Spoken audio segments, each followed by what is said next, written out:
Ada kalanya seseorang yang sudah Islam, dia bisa keluar dari Islam karena lisan, karena lidah.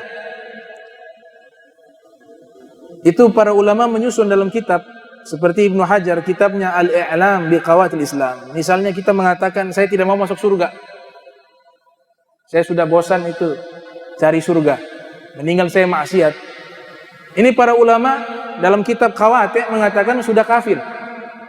Kesepakatan dengan istihfaf, niat meremehkan, atau al-istidhar lil'anat, atau ingin menampakkan keras kepalanya, dia ingin melawan.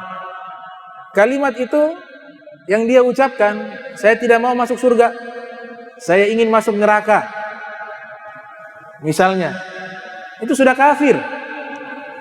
Dia harus bertaubat dan syahadat kembali. Atau mengatakan, kenapa harus sholat? Bikin capek saja. Sholat tidak wajib, kafir. Jadi lisan ini bisa membatalkan keislaman seseorang.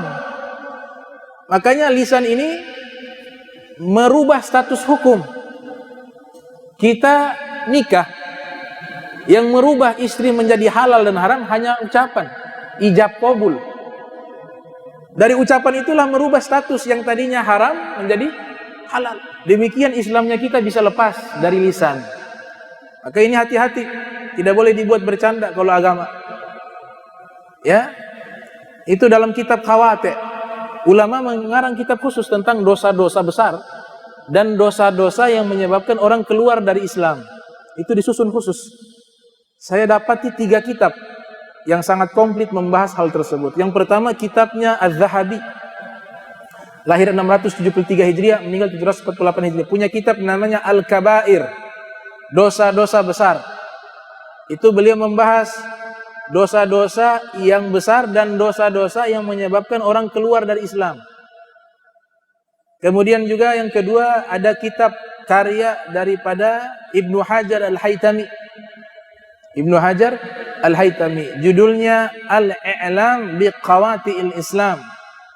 Situ beliau bahas juga dosa-dosa lisan yang menyebabkan orang keluar dari Islam. Dosa-dosa yang dimana menjatuhkan dia terjerumus kepada dosa-dosa yang besar. Khusus kitab tersebut.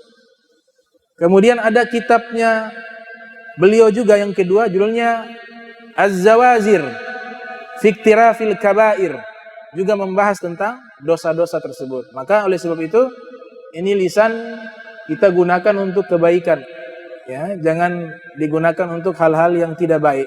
Itu dihisab oleh Allah Ta'ala dan bisa membatalkan keislaman kalau kita menghina, ya, menghina ajaran-ajaran Allah, menghina ajaran-ajarannya Nabi Muhammad Sallallahu Alaihi Wasallam.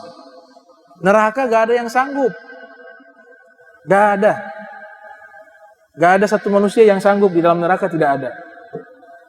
Ada hadis riwayat Imam Muslim, Nabi Sallallahu Alaihi Wasallam mengatakan, paling ringannya azab neraka itu diletakkan jamratani, 2 batu bara yang dibakar di dalam api neraka, diletakkan di bawah telapak kakinya. Saking panasnya itu batu bara, otak mendidih. Kemudian otak ini meledak. Kalau meledak mati, itu mendingan, tapi tidak, Allah hidupkan kembali. Dan itu diazab terus-menerus seperti itu. Itu dalam hadis Muslim, riwayat Nu'man bin Bashir meriwayatkan hadis tersebut. Disebutkan juga dalam kitab Riyadhus Shalihin. Orang yang diazab tersebut mengatakan, tidak ada yang diazab paling berat seperti diriku. Apa kata Nabi? Fa innahu aisar. Padahal dia paling ringannya azab di neraka seperti itu. Dia merasa paling berat. Nauzubillah min zalim. Jadi gak ada seorang pun yang mampu menahan azab neraka. Makanya Nabi ajarkan doa kepada kita untuk berlindung dari api neraka, bukan minta masuk neraka. Nabi ajarkan kepada kita doa berlindung dari api neraka, karena Nabi tahu Gak ada manusia yang sanggup menahan azab neraka. Tujuan adanya neraka agar kita baik di dunia. Orang yang takut neraka, perbuatannya akan mengarah kepada kebaikan. Karena agama kita mengatur perbuatan buruk itu dosa, perbuatan baik itu pahala, perbuatan buruk neraka, perbuatan baik surga. Tapi kalau orang sudah tidak takut neraka, ini orang tidak ada kebaikan. Orang tidak ada kebaikan. Makanya ada kesempatan tobat. Ada kesempatan. Nabi ajarkan doa kepada kita berlindung dari api neraka. Allahumma inna na'udzubika minan nar. Allahumma inna na'udzubika minan nar. Ya Allah, kami berlindung kepadamu dari azab neraka. Bukan minta masuk neraka, berlindung dari azab neraka. Nah, ini perlu kita pahami ilmu-ilmu yang penting, ilmu akhlak. Kalau sudah akhlaknya baik, maka yang keluar akan baik. Karena akhlak mendidik hati.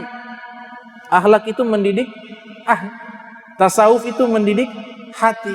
Lisan ini menerjemahkan isi hati. Innal kalama la fil fuadi wa innama ju'ilal lisanu alal fuadi dalilah. Ucapan yang sesungguhnya itu sumbernya dalam hati. Adapun lisan hanya menerjemahkan isi hati. Itu kata para ulama demikian.